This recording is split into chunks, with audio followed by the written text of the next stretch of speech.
Hi guys, welcome to my channel and Happy New Year. Yes, 2021 is here, the most awaited year in human history. Actually, this is a pre-recorded video, but when you will be seeing this, it will be already 2021. So I wish you guys the very best for 2021. I hope you have everything that 2020 maybe withdraw from your lives. But I am very optimistic and positive that 2021 will bring us back to our old normal. So today I'm super excited because this is actually a tie and collaboration with my friend Eloisa. She's also a fragrance reviewer. She has a very nice selection of fragrances. She's also very thorough when she made her descriptions. She actually has a bilingual channel, so if you want to improve your Spanish skills or if you are Spanish speaking, I would highly recommend to check her channel. I will link her channel down below. Today, guys, we prepared 7 fragrances to kickstart this year, this 2021, with good vibes, good energy, and all positive things. So if you're interested, stay tuned.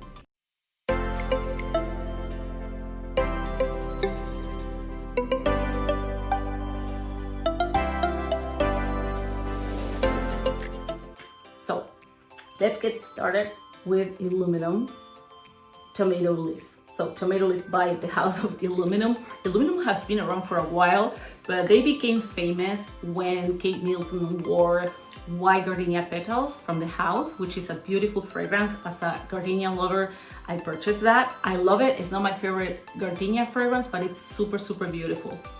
However, Tomato Leaf to me is gorgeous. It's a green floral fragrance. Tomato leaf is a note, it's how to explain. It's kind of sharp, it's green, but you know, it's sharp, but it's not harsh, if it makes sense. It's super aromatic, it's very invigorating, it's very energizing. This fragrance is super aquatic. It reminds me, you know, of the early morning grass with the tiny droplets of water. It's super, super beautiful, super energizing. We are talking about starting the year with good vibes, so I try to pick fragrances that, you know, gives you that punch, that boost of energy. And I had to start the list with this one. Nobody talks about this one. It's absolutely, absolutely beautiful. If you like fresh fragrances, you should definitely give this one a try. I will link all the fragrances down below, as I always do. But again, this is Tomato Leaf by the house of Illuminum. In second place, we have Ce Soir, guys. How can I start the year without talking about Ce Soir? If you have been following me for a while, you know I absolutely adore this fragrance. I've talked about these fragrances in at least 2 or 3 videos. It's absolutely stunning. It's my favorite from BDK. It's one of my favorites in my collection.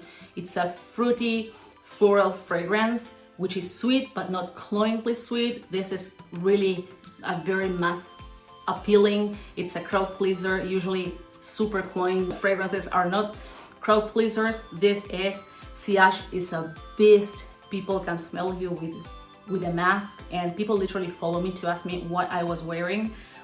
And as I said, this is a floral and fruity fragrance. It has mandarin orange, it has ginger, it has black pepper, but it's not so strong. It has jasmine, it has patchouli, but really what takes this fragrance to another level, and I said that before, is the quince. Actually, this smells like baked quince. I'm gonna show you here. I baked this the other day and I took a picture because I wanted to show you how it looks. This smells exactly like this goodness. It's sweet, it's syrupy, it's sticky, it's juicy, it's absolutely delicious. And you know, I was brought up eating quince and quince jam, so I can pinpoint the note immediately. So when I smell this, it reminds me of my childhood somehow. But regardless, nostalgia aside, this is a super beautiful fragrance. It's super elegant to me. It's not groundbreaking, as I said before in another video, meaning that it's nothing that I haven't smelled before. But again, the quince note really takes this fragrance to another level. It gives this fragrance something sticky, like something syrupy, without being extremely sweet and cloying. Ce Soir by BDK. In third place, we come here with Snowdrops and Crystal Flowers by Trish McEvoy. This is a totally underrated fragrance. It's absolutely delicious. It's soft. Oh God. It's so pure, so crystalline. This smells like snow. If snow had a smell, it would smell like this. It's super crystalline. It's crisp. It's like a cold fragrance because it reminds me of, you know, super cold weather like we have outside.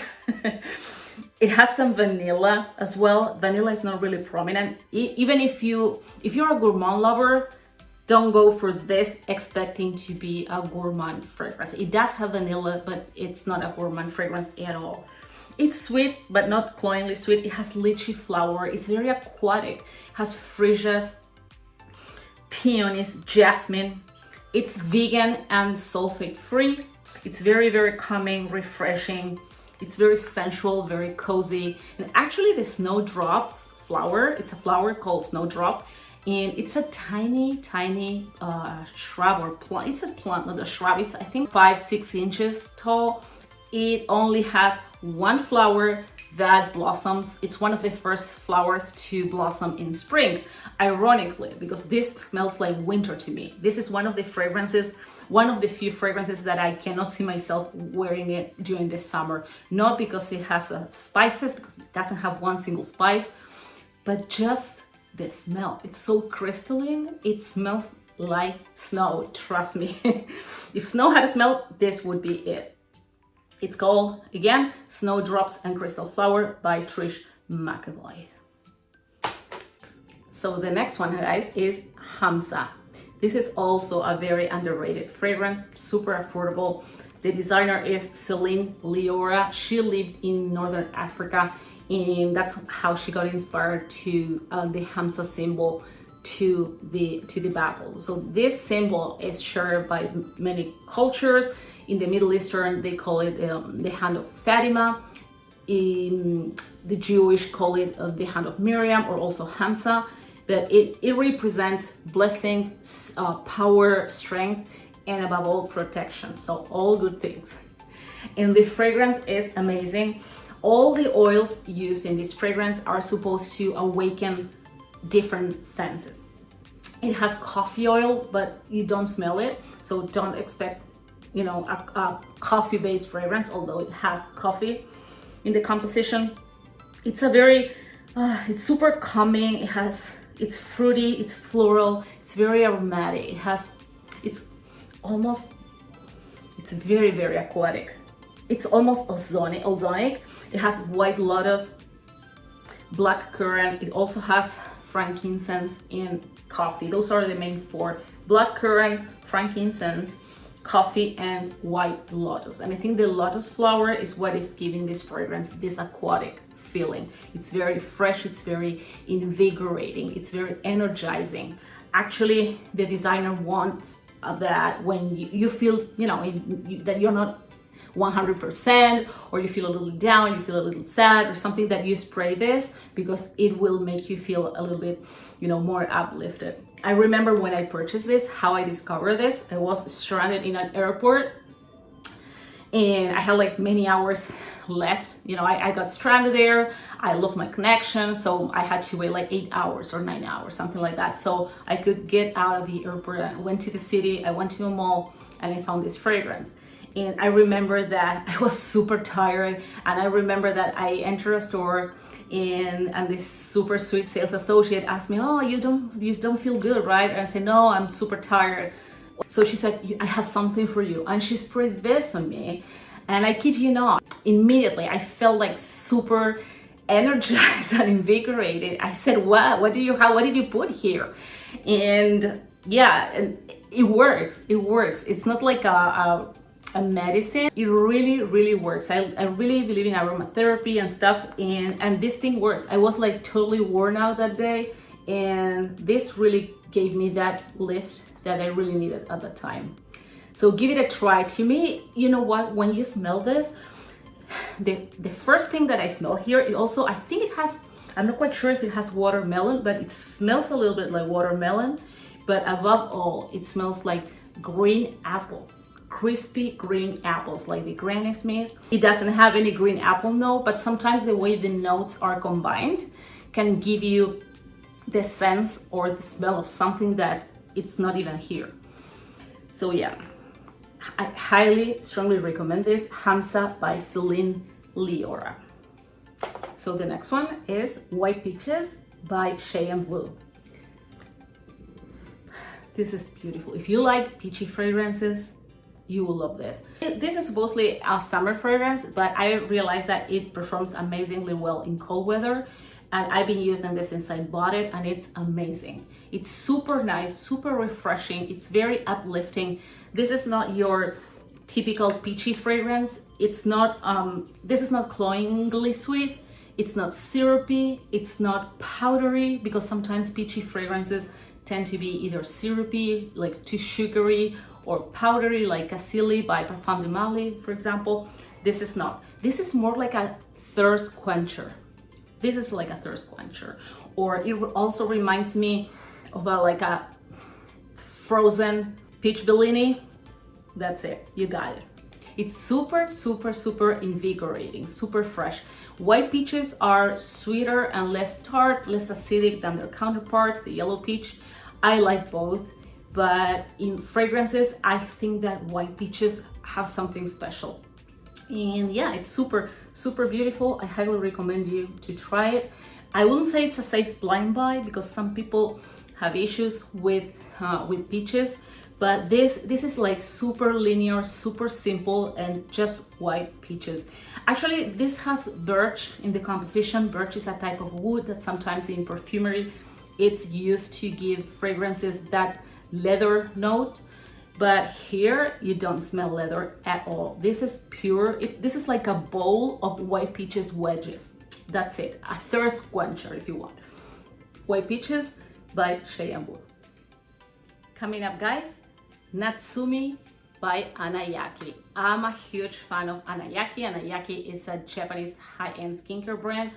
They also have a pretty decent number of fragrances in their portfolio. I am a big fan of the classic one, the original one, which is Anayaki Purell. I have reviewed the fragrance, I think, twice in the past, and this is Natsumi. Let me explain. In the Asian culture, especially Japanese culture, everything is symbolic. And they have created one fragrance for every season, one for each season. They have the summer, the winter, the fall, and the spring. I have the winter fragrance. I didn't like it, and I got rid of it. And I bought this one, which is the summer version, which is absolutely beautiful, and you can actually pull this off all year round. It's not a summer fragrance in the way that it's tropical or coconutty or that type of suntan lotion vibe. Not at all. This is like green grass, like fresh cut green grass. It also has watermelon. It's super, super energizing. It's a green, fresh, aquatic fragrance. It has lemon, it has ylang ylang, but it's not really tropical, although it has the ylang ylang. It has lily of the valley, it has rose, it has violet, but what is dominant here is the grass note. Maybe a little bit of watermelon too, but it's absolutely uplifting, delicious. Oh God, it's very invigorating, revitalizing, energizing. It's beautiful. I think there's just one fragrance from Anayaki that I don't like, and it was their winter interpretation, but this one is like 10 out of 10.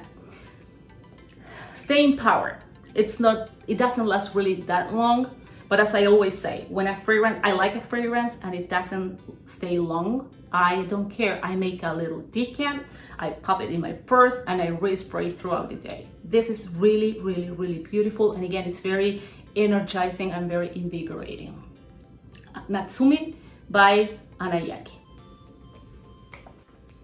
And in the last place, guys, we have Beige by Chanel Les Exclusives. I love this fragrance. Maybe New Year resolution, I will have to repurchase the full bottle again. I love it. I think this is my favorite in there, or one of my favorites in the Les Exclusives collection. It's a honey-based fragrance. Honey is very prominent here. It has plumeria. Plumeria is frangipani. It's the same. It's not the same as the Tahitian gardenia or the tiara flower. They are different. It's not the same. This is like plumeria, which is frangipani. It also has the hawthorn flower, which makes this fragrance slightly different from the typical honey-based fragrances you find in the market. The hawthorn flower, it's a white flower, it's sweet, it's very, very fragrant. I never smelled the flower in person, but I have heard that you can even smell the fragrance at a distance. So it's very potent, very, very fragrant. It's beautiful, it's super comforting, it's cozy, it's a year-round fragrance, signature scent worthy. It's sweet, but it's not cloying. It's super feminine, sophisticated, very uplifting. And this is how the color beige would smell. Super soft, super rounded. It's very, very ultra feminine. This is by no means a unisex fragrance. I think I can't see a guy pulling this off, but as I always say, you do whatever brings joy. So guys, this has been my 7 fragrances to help you start the year with good vibes. I hope you guys enjoyed this video. I hope you guys have an amazing year, and we'll see you in my next video. Bye bye, stay safe.